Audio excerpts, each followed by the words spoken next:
guys, welcome back to my channel. Sebelumnya yang belum pernah ngeklik video aku, perkenalin nama aku Ariko dan aku di sini review dan spoiler tentang The World of Married Couple yang episode ke-9.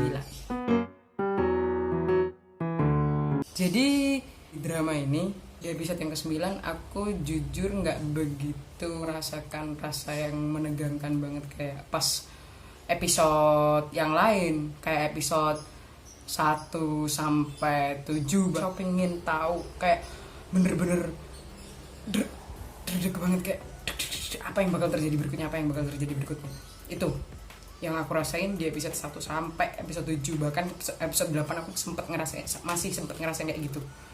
Tapi mulai episode 8 dan sampai sekarang ini episode 9 yang aku baru nonton ini, itu jujur nggak semenegangkan kayak sebelumnya, dan beberapa kayak sudah bisa ditebak. Sebelumnya aku juga udah bilang bahwasannya di episode sebelumnya itu banyak yang kayak plot twist gitu, seperti ini, oh iya, hal yang bener-bener unpredictable itu pada saat yang kayak misalnya yang anaknya hilang. Jadi di episode 9 ini ada sesi dimana si Jung Young anaknya itu hilang. Sebenarnya dia si Ji Sun Woo itu diancam sama yang disuruh sama Lee Tae-oh untuk nakut-nakutin itu, karena Lee Tae-oh nggak mau bayar karena dia melanggar perjanjian itu. Di situ kayak orang itu tuh mau ngancem si Lee Tae-oh gitu dengan cara ya cuman ngirim foto, ya belum ngapa-ngapain juga, belum ada kejelasan bahwasannya itu dicuri. Tapi memang sih cara ngirim informasi ke Ji Sun Woo-nya itu sedikit horor, ngasih burung mati berdarah-darah gitu sama fotonya si Jun Young, ini anaknya. Nah di sini juga di episode 9 ini Lee Da Kyun istrinya Lee Tae-oh yang sekarang, Han So Hye, dia sudah kayak curiga banget. Pertama, kenapa si Ji Sun Woo itu dia ikut ke asosiasi wanita yang pertama. Yang kedua, dia juga mulai curiga pada saat dia ketemu sama Yerim temannya, tetangganya si Ji Sun Woo, dengan kata-kata, apakah kamu percaya dengan suamimu? That's all. Itu. Dan dia nemuin HP yang isinya ya hampir sama, yang hal itu bener-bener hampir sama kayak yang dilakuin si Lee Tae-oh ke Ji Sun Woo pada saat Lee Tae-oh selingkuh. Jadi kayak Da Kyun yang sekarang itu Ji Sun Woo yang dulu gitu.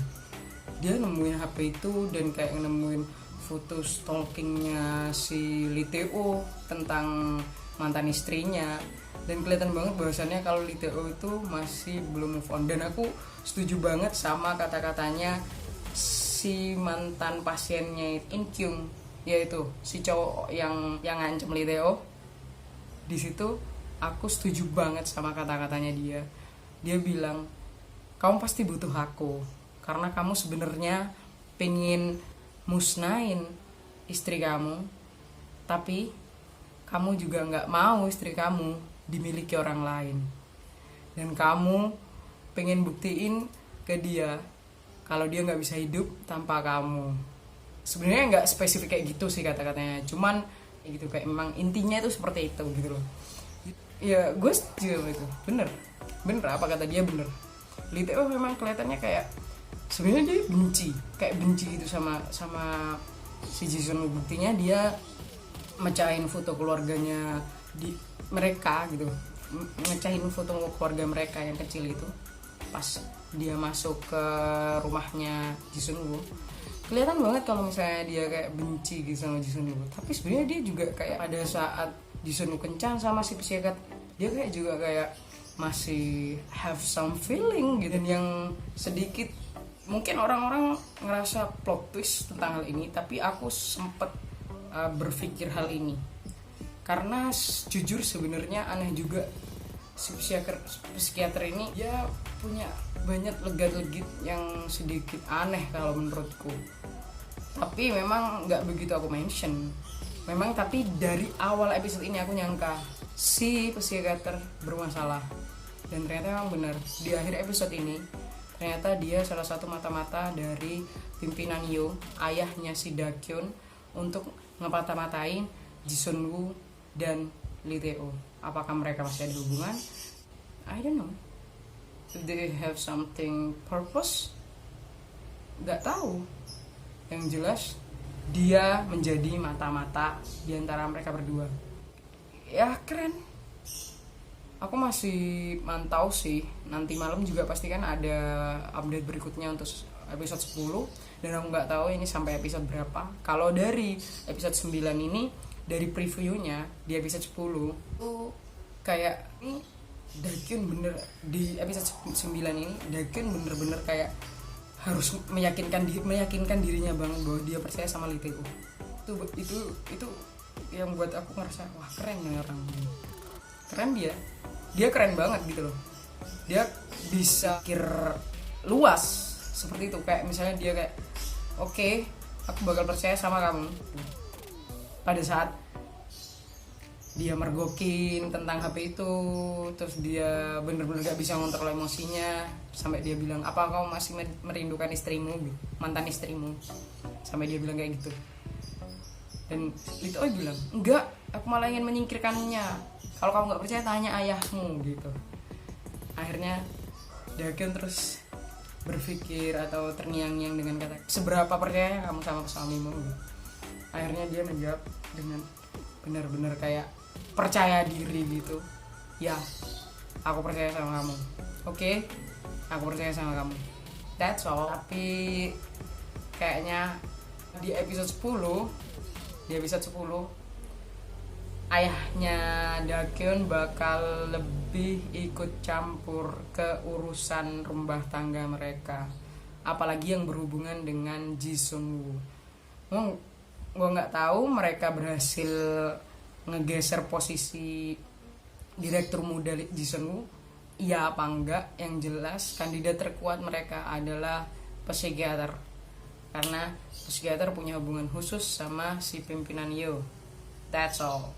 Dan lagi bener apa kata gue, Junyoung klepto, dia ngambilin barang-barang temennya. Jadi di episode ini dia ngambil pulpennya, dia ngambil pulpen itu, pulpen mahal, dan dia nggak ngapa-ngapain. Dan aku rasa dia juga mulai marah dengan dirinya dia. Kenapa? Ada apa dengan dirinya dia? Kenapa dia harus ngambil barang-barang ini? Ada apa? Apa yang salah dengan dirinya? Dia ngerasa dia bermasalah, tapi dia nggak tahu dia harus lari kemana. Sampai akhirnya biasanya kan hasil curiannya dia disimpan, itu enggak, pulpen itu dia buang karena ada satu orang, si Yubin atau temennya yang cewek itu mergokin dia. Kayak sebenarnya nggak mergokin, cuman itu pulpennya kan gitu, kayak itu pulpennya dia kan gitu. Sampai akhirnya dia ngechat pulang sekolah gitu, kalau kamu nggak ngasih tahu, aku yang bakal ngasih tahu dia. Soalnya si Junyoung bener-bener kayak gila, apa buktinya, kenapa kamu bisa bilang kayak gitu. Jadi menurutku kasihan juga sih Junyoung ya. Dia juga ibunya nggak punya waktu buat dia. Ya emang dia kurang memahami juga sebagai anak. Toh ibunya juga sebagai single parent kan, butuh ngidupin dia, butuh menyayangi dia juga. Kenapa juga dia terlalu rumit untuk jadi dirinya dia gitu. Sebenarnya kenapa nggak take it easy aja? Ya namanya anak kecil, gue juga nggak paham. Yang jelas overall untuk episode 9 gue nggak begitu greget. Itu sih yang menurut gue. Tapi tetap keep watching. Thank you. Don't forget like, subscribe, and comment.